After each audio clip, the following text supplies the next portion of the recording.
રાખી।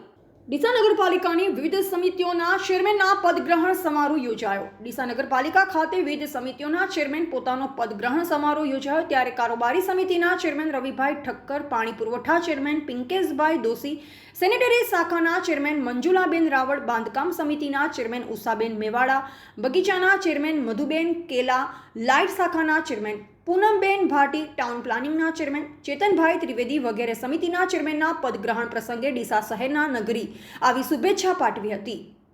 ગઈકાલે વિવિધ સમિતિઓના ચેરમેન પોતાનો પદભાર સંભાળવા માટે નગરજનોએ મોટી સંખ્યામાં આવી ફૂલહાર અને ફૂલછડી આપી શુભેચ્છા પાઠવી ત્યારે નગરપાલિકાના અમુક ચૂંટાયેલા સભ્યો ગેરહાજરી જોવા મળી ત્યારે નગરપાલિકામાં કઈ ખુશી કઈ ગમનો માહોલ જોવા મળ્યો હતો।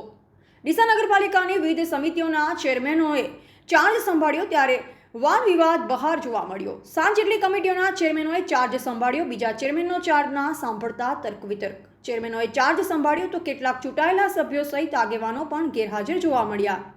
નમસ્કાર, હું ભારતીય જનતા પાર્ટીએ મારા પર વિશ્વાસ મૂકીને મને જે સેનિટેશનનો ચેરમેન બનાવી છે એના બદલ હું ભારતીય જનતા પાર્ટીનો અમારા પ્રવીણભાઈ માળીનો, CR પાટીલ સાહેબનો, નરેન્દ્રભાઈ મોદી સાહેબનો અને તમામ મારા સાથી સદસ્યો, નગરપાલિકાના પ્રમુખનો બધાનો ખૂબ ખૂબ આભાર વ્યક્ત કરું છું।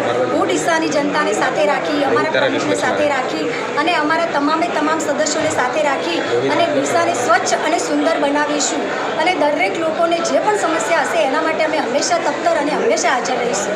Thank you.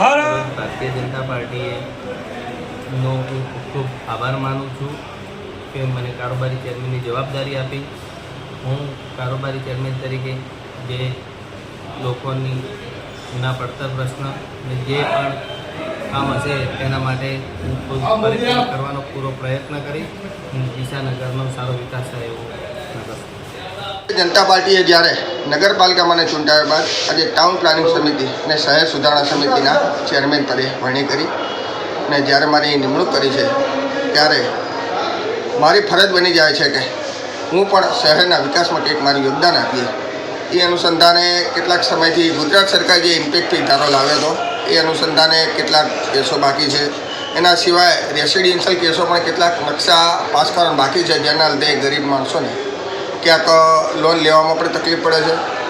તો જે પણ આવા બિનવિવાદિત અને કાયદા દાયરામાં આવતા હોય તેવા તમામ લોકોને નકશા આપી અને તેમને પ્રજાની સુખાકારીમાં વધારો થાય તે દિશામાં પ્રયત્ન કરીશું।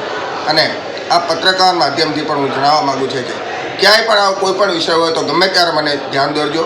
બિન ભ્રષ્ટાચારી અને ક્યાંય પણ રૂપિયા આગળ ભાજપનું નામ મોટું થાય એ દિશામાં અમે પ્રયત્ન કરવા માટે અહીં બેઠા છીએ। તો આ દિશામાં ક્યારે પણ અમારી જરૂર હોય તો અમે બેઠા છીએ અને પાર્ટીને મોટી કરીશું। ભારત માતા કી જય। અહેવાલ અમૃત માળી, સંબંધ ભારત ન્યૂઝ, ડીસા।